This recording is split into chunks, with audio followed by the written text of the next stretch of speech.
On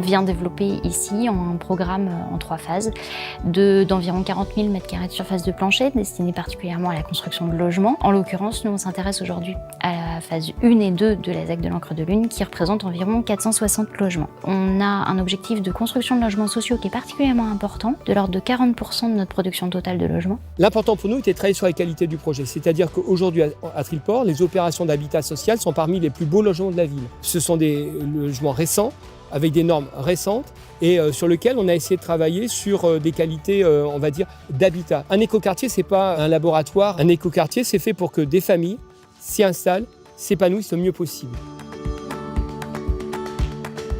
La performance, elle est globale, c'est-à-dire c'est rapprocher l'habitat des mobilités, ce qui est le cas, on est à 4 minutes d'une gare, mais également travailler sur les matériaux biosourcés. Il s'avère que c'est un bâtiment assez exemplaire et qui rentre complètement dans les objectifs de construction décarbonée qu'on a sur la ZEC de l'Ancre de Lune. L'architecte et le foyer rémois ont porté avec Grand Paris Aménagement et soutenu par la ville de Trillport un projet qui utilise du béton de chanvre.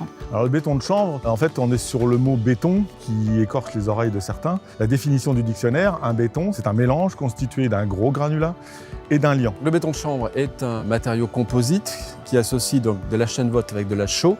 La chaux est produite en France et travaillée par le fournisseur ici de matériaux. La chêne-vote vient de Seine-et-Marne, à moins de 20 km du chantier. Le chanvre est cultivé à moins de 50 km de l'usine de défibrage. Donc vous avez vraiment un circuit extrêmement court et vertueux sur la proximité et du chantier et de la production de matières. On va venir appliquer par projection contre une paroi. C'est uniquement la couche de béton végétal qui produit et l'isolation et le support de finition d'enduit. Là, on est vraiment sur un monomatériau. On comprend bien en fait que le comportement il va être beaucoup plus homogène que si on est sur un empilement de couches. Le chanvre, il a plusieurs vertus. D'abord, il a une vertu économique, sociale, c'est de l'emploi local.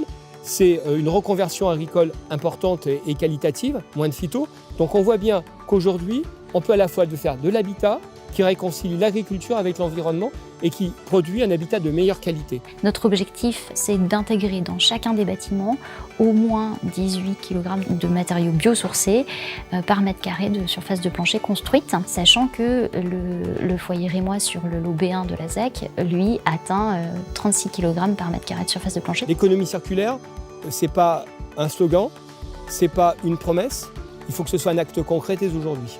On peut faire aujourd'hui en 2020 de l'économie circulaire, de l'économie durable, y compris en Île-de-France et surtout en Île-de-France.